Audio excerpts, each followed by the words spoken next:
Jorge Altamira es ex legislador de la Ciudad Autónoma de Buenos Aires, fundador de Política Obrera, fundador del Partido Obrero y nuevamente de Política Obrera, y con él vamos a charlar sobre las opciones porque yo me parece que hasta está mal decir elecciones porque uno no elige, ya eligió en su momento, ahora opta. Pero bueno, vamos a hablar con Jorge de diferentes temas. ¿Qué tal, Jorge? ¿Cómo estás? ¿Qué tal, Roberto? Buenas tardes, gracias por la llamada. Bueno, no, a vos gracias por atendernos. Jorge, primero, mira, hoy Milei le explicaba a los empresarios que esto es peor que el Rodrigazo, y le hacía números. Entonces, yo quería un poco que me comentes qué opinan ustedes de este momento económico, cómo lo ven este momento económico y esto, si realmente es peor todavía que el Rodrigazo. Bueno, no, todavía no. El gran tema es que la tendencia al Rodrigazo está muy claramente planteada, porque el Rodrigazo fue un estallido hiperinflacionario con una devaluación muy grande del peso, muy grande, sí, y también con un tarifazo de la nafta muy grande. Uh-huh. Esos fueron los dos componentes. Uh-huh. Pero el que apunta más que nada a un Rodrigazo es Milei. Ajá. Perdón, por ahí me expliqué mal. Un Rodrigazo. Que es el momento peor antes del Rodrigazo, no después del Rodrigazo. Por ahí me expresé mal cuando te pregunté. Discúlpame. Después del Rodrigazo, que ahora estamos como después del Rodrigazo. No, él al revés. Estamos de la misma forma de antes del Rodrigazo, de antes de hacer, bueno, recordemos. Bueno, mira, no hay seriedad en esto, porque si se trata de que discutamos cómo son las cosas exactamente, antes del Rodrigazo, la inflación en la Argentina era 0. ¿Se entiende? Claro. Así que no podemos estar ahora igual que antes del Rodrigazo, porque ahora no hay 0. Uh-huh. Ahora, ¿qué ocurre? Esa 0, que ya no era tanto 0, había sido 0, y ya empezaba, era un armado, ¿cómo se dice? Arbitrario, era un armado que no tenía posibilidad de sobrevivir. Uh-huh. Se hablaba claramente de que ya no se podía contener un conjunto de variables económicas que habían quedado retrasadas, y entonces con el nombramiento de Rodrigo, y en particular del subsecretario de él, se lanza esta ofensiva, uh-huh, bruscamente, uh-huh, de una situación que estaba reprimida la inflación, pero en tanto que reprimida no tenía índices muy altos, por lo tanto no es la de ahora que los índices son muy altos. Esa situación reprimida se quiso resolver mediante una devaluación. Esto la Argentina lo ha hecho infinitas veces. Uh-huh. La primer gran devaluación de esta característica la hizo Frondizi en enero de 1959, después la hizo Bacena, la hizo Alzogaray. Bueno, es siempre casi la misma historia, solo que cada vez más grave. Uh-huh. Ahora, ocurre lo siguiente, como todo el mundo opina en el campo económico, sí, que el peso argentino está sobrevalorizado, sí, es decir, que no es cierto que valga 350 pesos el dólar, uh-huh, sino que valdría más o menos como están en el paralelo, quizás un poquito menos. Una devaluación fuerte del mercado oficial transformaría a esta inflación que tenemos ahora probablemente en una hiperinflación. Uh-huh. Ahora, la tendencia a la hiperinflación, y este punto, Roberto, es el que a mí me parece sustancial, sí, tiene que ver con los subsidios a los capitalistas. Uh-huh. Por ejemplo, La Nación explicó hace 2 días u hoy, no recuerdo bien, sí, porque a veces se me mezclan los diarios, sí, que el gobierno el Banco Central ha dejado de financiar al Tesoro, uh-huh, que era la acusación. Emiten para financiar el déficit, el gasto y todo lo demás. Uh-huh. Sin embargo, la emisión fue muy fuerte. Y entonces, si no se financió el Tesoro, ¿a quién diablos se financió para que sea muy fuerte? Se financió a los tenedores de la deuda en pesos, esa que se ajusta por dólar o inflación, según lo que le convenga más al tenedor, sí, porque ha habido una venta muy grande de estos bonos, sí, y el Banco Central tiene un contrato firmado con esta gente que en la jerga financiera se llama put, que consiste en que si ellos quieren vender los bonos, el Banco Central se los compra. De manera que hoy vos tenés un montón de bonos del Tesoro en el Banco Central comprados a los bonistas, a los cuales se pagó con emisión monetaria. De manera que un gran negociado o un rescate, si vos querés, de los tenedores de títulos en pesos, se financia con emisión monetaria, y todo eso lo pagan todos los argentinos, bueno, todos no, los trabajadores, por la inflación, que son los que sufren las consecuencias del aumento de los precios. Claro. Esta es la verdad de la milanesa. Ahora, para impulsar una dolarización, efectivamente es necesario una hiperinflación. Ajá. De manera que si este hombre quiere dolarizar, está buscando una hiperinflación. Y en un arrebato que tuvo en el Congreso, en la Cámara de Diputados, cuando alguien habló, no me acuerdo muy bien, que le dijeron, vos querés una hiperinflación y todo lo demás, él gritó, claro, sería bárbara una hiperinflación, así dolarizo. ¿Por qué? Porque el peso pasaría a no valer nada, y desde el punto de vista de los mercados, que necesitan seguir negociando, empiezan a operar con dólar. Claro. ¿Entendés? Claro. Con lo cual, si él agarró y denunció el Rodrigazo, claro, el que está agitando un Rodrigazo es el mismo. Es él. Y ahora, evidentemente, yo creo, bueno, alrededor de él ya muchos le dijeron que lo de dolarizar es imposible, pero ¿cómo ves vos? Primero, ¿habría posibilidades de salir de esta situación, Jorge? Y si no, ¿qué nos espera después de las elecciones? Ocurre lo siguiente, eso de que dolarizar es imposible no existe. Claro. Porque si la inflación se hace muy intensa, sí, la tendencia a sustituir la moneda que circula por otra moneda es natural. ¿Y vos creés que eso se lo aprobaría el Congreso, porque se necesita el Congreso? No tiene nada que ver el Congreso. Mira, el Congreso, sí, en el año 2001, sí, votó una ley que se llamaba intangibilidad de los sí, depósitos. Y a los 2 días, sí. Para asegurarle a la gente de que no se iban a tocar los depósitos, sí, el Congreso aprobó eso. Cavallo dictó un corralito, sí, Duarte devolvió la moneda y cagó a todos los depositantes, sí, recuerdo, y violó, sí, una ley que no tenía ninguna posibilidad de ser válida, porque las leyes no pueden suplantar el movimiento de la economía. Ajá. ¿Se entiende? Vos podés ordenar ciertos procesos, pero el movimiento de economía, con lo cual fue una estafa. No, fue una estafa fundamental. Es más, te digo, si tenemos tiempo, te agrego este punto. Sí. Cavallo contrató un seguro con el Banco Morgan y con el Deutsche Bank para que si se producía una devaluación, ellos garantizaran la vigencia de $1 a $1 a los depositantes. Y para eso, lógicamente, aplicó una prima. Estos bancos nunca cumplieron con esa garantía. Y estoy seguro que no la cumplieron porque el argumento que hubieran dado si se los hubiera llevado a juicio es que en el acuerdo de garantía no figuraba que hubiera un golpe que hiciera caer al gobierno. Conclusión, el golpe contra De la Rúa fue para que el Deutsche Bank y el Banco Morgan no cumplan con la garantía de los depósitos que había firmado Cavallo. Está claro.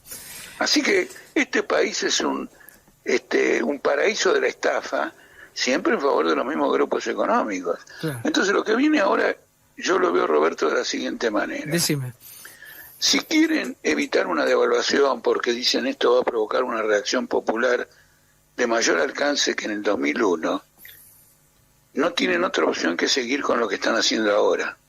Y lo que está haciendo ahora va a explotar. Y por lo tanto el gobierno que siga con un continuismo no va a durar mucho. Porque ya bajo el gobierno de Cristina y Alberto las consecuencias fueron que ellos dos desaparecieron políticamente. Claro. Argentina no tiene gobierno hoy. Hoy no gobierna un ministro de Economía que no lo votó nadie para gobernar. ¿Se entiende? Se lo votó para diputado, pero no para gobernar. Entonces el riesgo, la posibilidad de una crisis de gobierno, la caída de un gobierno, si se continúa de esta manera. Es decir, tienen que hacer un cambio. Si el cambio es de la naturaleza que discuten los economistas, va a haber una reacción popular.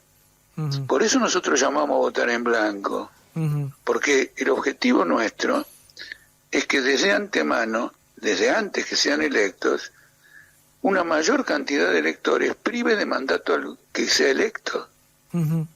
Que el que sea electo con la menor cantidad de votos posible. Claro. Todos los votos que se cuenten. Claro, Jorge, ya que vos te metiste acá en el tema de las elecciones, nosotros venimos siguiendo esto, hablamos también con gente que va a votar a Massa desde la izquierda, ¿no? El caso de Izquierda Socialista.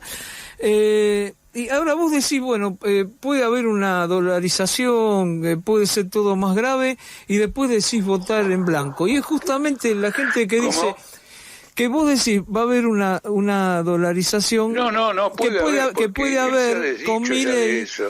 Ocurre lo siguiente, pero... los grandes intereses económicos están en contra de una dolarización. Claro, pero... Y te explico rápidamente por qué. Si hay una dolarización, la deuda que el Banco Central tiene con los bancos desaparece. Claro. Y los bancos se van al bombo. Claro. Sí. Entonces los banqueros llaman a votar a Massa. Claro. Claro, pero no, mi pregunta era, teniendo todo este panorama tan negro con Milei y viendo lo que dicen algunos que bueno, que hay que evitar porque aparte es el fascismo, es la dictadura, todo esto, y encima estas locuras que puede llegar a ser de dolarizar, etcétera, etcétera, ¿se sustenta lo del voto en blanco? Te pregunto. Sí, porque ¿no? lo otro es una mentira extraordinaria.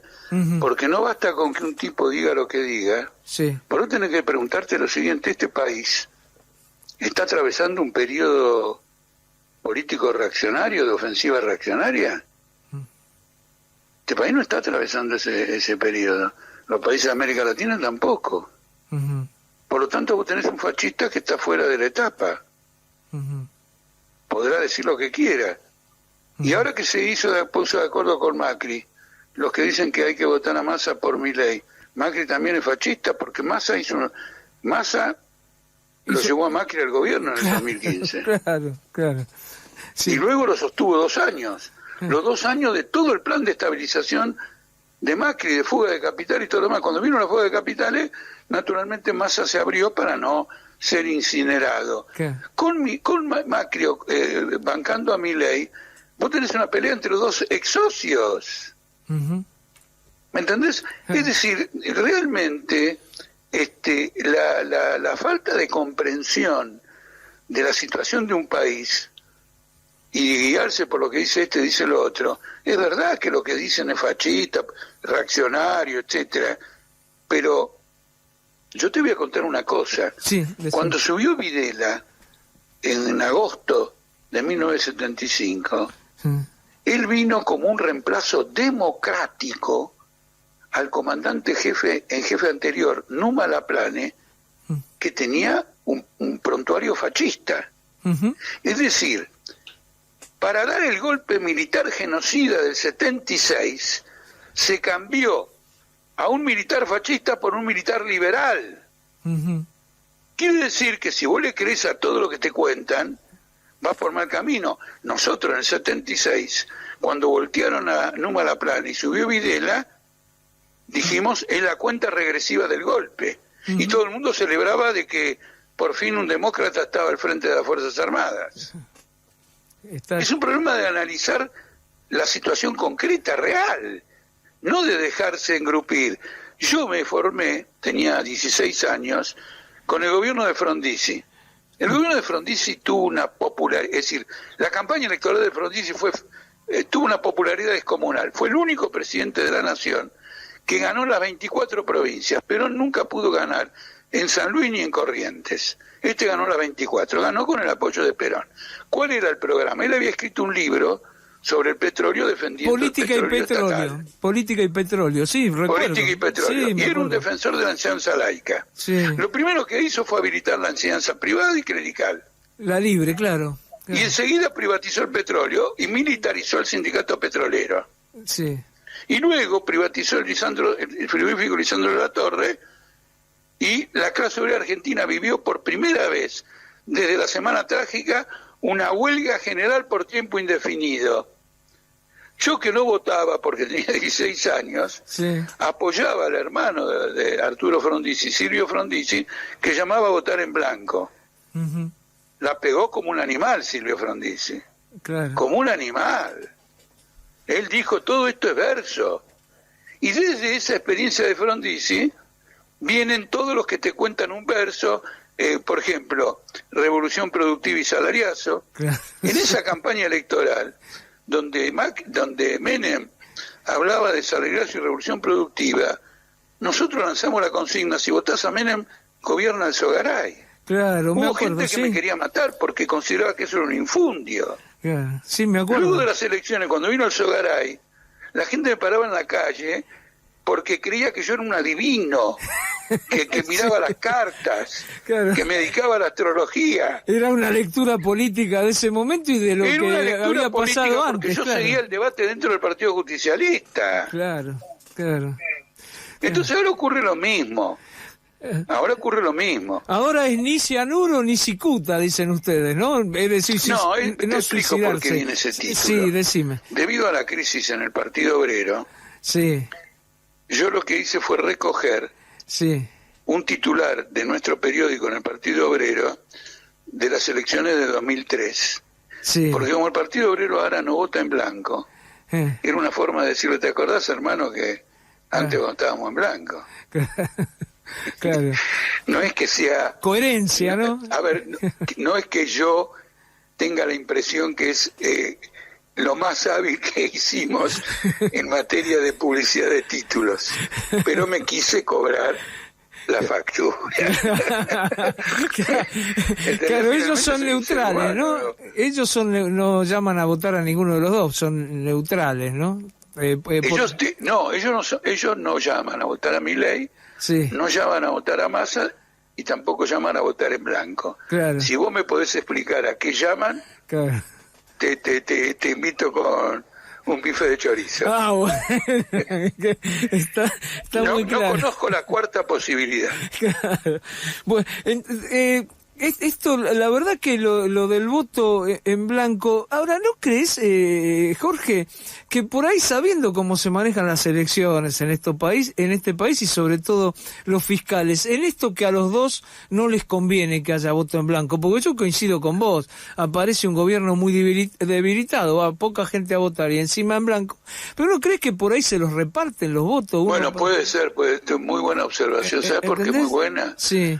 Porque en ningún momento consideramos esto, y la prueba es que si lo hubiéramos considerado, a lo mejor nos presentamos ante la justicia para ser fiscales. Claro, porque el voto en blanco no tiene fiscales. Y yo te digo... Ahí tenés. Y sin embargo es un voto legítimo. Claro, yo te digo porque a mí me ha pasado en elecciones hace muchos años, y que yo veía que había, ponerle un fiscal el 83, los fiscales eran uno radical, uno peronista, y enseguida, si había un voto impugnado que estaban los dos, decían: no, repartí uno para cada uno. No, yo tengo también historia de ese tipo. Mira, sí. Nosotros en Catamarca, en una elección, no sacamos los votos necesarios para conservar la personería. Entonces nos preocupamos porque esperamos que en cualquier momento el juez nos declarara caduca la personería. Sí. Y queríamos que esa caducidad la hiciera rápido para darnos tiempo a una campaña de reafiliaciones y luego entonces poder participar en la siguiente campaña electoral. Sospechábamos que el hecho de que la justicia no diera la caducidad nuestra era para anunciarla en víspera de una elección, y entonces ¿qué hacemos? No tenemos tiempo de reafiliar, claro, y no nos presentamos. Entonces decidimos, sí, ya que la justicia no nos pedía la caducidad, decidimos ir al juez y decirle: señor, usted está incumpliendo, por favor declare la caducidad. No, qué cosa extraña. Claro. ¿Sabes lo que nos contestó? Sí. Que como según el conocimiento de él, a nosotros nos habían robado el 25% de los votos, Sí. él no nos iba a declarar la caducidad. Mirá. Y luego, mirá, te lo digo, la justicia electoral de Catamarca, estuvimos ahí, te lo cuento porque es lo que pasó. Claro. No voy a buscar una cosa tan extraña como un asunto en Catamarca para engañar a nadie. No, está muy claro. Y yo una vez Sí. fui a votar y no encontraba la boleta del Partido Obrero. Sí. Entonces salí y le digo a la mesa, y entonces me dicen que vote por otro partido. Claro. Entonces le digo, pero ustedes están locos. Al decir yo con una voz un poquito más alta que vino la policía. Claro. Y me querían llevar preso. Yo era candidato. Y no podía votar por mi partido porque no estaba la boleta. ¿Eso fue en dónde? En Almirante Brown. Claro. En aquel momento yo tenía domicilio en Almirante Brown. Mirá. Ahora mi domicilio es en Avellaneda. Claro, mira, bueno, la verdad que da para charlar mucho, pero viste como el tiempo, pero no quería que antes, porque más o menos explicaste el voto en blanco, que algo del debate, porque yo sentí, hoy lo decía, que parecía Milei un sparring de Bueno, ¿vos viste alguna vez a un fascista sí. que lo noqueen como Massa lo noqueó? No, imposible, no, ¿Vos te das cuenta que el tipo no tiene el piné? Claro. Suponete que hubiera estado, porque lo comparan con Hitler. Hay una declaración de los kirchneristas del subte sí. que lo compara con Hitler. Claro. ¿Vos te imaginás si Massa tenía los días Hitler de frente y le decía sí o no? Se lo cargaban las SS.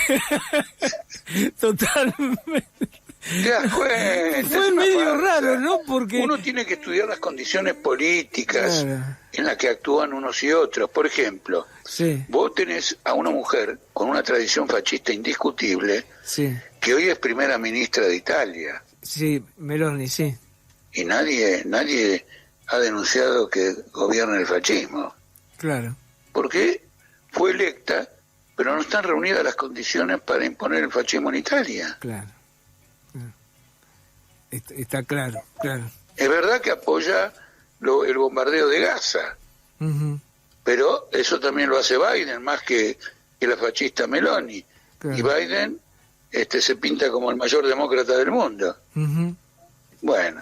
Está muy claro. Jorge, no sé si hay algo que te parece para... No, lo que quiero decir es esto, porque acabo de escribir algo. Sí, decime. Nosotros no votamos en blanco por una cuestión solo de principios, es decir, para distinguirnos de los partidos de la clase patronal. Sí. Nosotros, en esta ocasión, como ocurrió en 1973, he explicado largamente esto en un artículo, estamos exponiendo una estrategia política. Hay que privar de mandato popular a quienes, por el conjunto de la situación de la crisis, se aprestan a ejecutar un programa que va a ser más doloroso para la clase obrera que lo que está sufriendo ahora. Porque arrancamos con un nivel de pobreza muy alto y los viejos planes de ajuste arrancaban con niveles de pobreza bajos. Claro. Y los planes te empobrecían, pero vos no venías empobrecido antes del plan. Ahora es como echarle nafta a un fuego. Entonces tiene un sentido político estratégico, ¿no es cierto? No me quiero detener ahora por tu tiempo y todo lo demás. Sí. ¿Qué sentido estratégico lo tuvo en ocasión del retorno de Perón y de las elecciones del 73? Pero tuvo un sentido estratégico porque nosotros previmos lo que ocurrió después, los golpes de Estado contra gobernadores, el apoyo a la AAA, etcétera, etcétera. Nosotros eso lo fuimos señalando de antemano. Es decir, el voto en blanco tiene un sentido estratégico, no es una tiene cosa... un sentido estratégico, no es solo la posición principista de un socialista que dice yo no voto un partido capitalista. Tiene también ese carácter, pero en esta elección subrayo el carácter estratégico. es una guía para la acción futura. Está muy claro, Jorge. Yo te agradezco mucho por esta comunicación, ¿eh? Y yo a vos. Un abrazo grande y bueno, después de las elecciones ya en otro momento vamos a... Veremos qué hacemos. Sí. A volver a hablar. Un abrazo grande y esperemos que los votos en blanco sean los que realmente la gente vota. La verdad es que se conoce mucha gente que va a votar en blanco y me llamaría la atención si es muy bajo. Sobre el fraude del voto en blanco, al voto en blanco. Podría ser. Te mando un abrazo grande. Lo cual mostraría un acuerdo entre Milei y Massa ya. Exactamente. Que uno un poco vio algo de eso, ¿no? Ya de acuerdo. Algo que... No, bueno, pero otro más. Porque ya con Macri. Además dicen que a Milei lo formó Macri. A Milei lo formó Massa, que lo ayudó a organizarse para sacarle votos a Juntos por el Cambio. Totalmente. Así que mirá vos todos los lazos que hay ahí. Sí, totalmente. Un abrazo grande, Jorge. Un abrazo grande, que sigas bien. Un abrazo para vos, sí. Chao, gracias.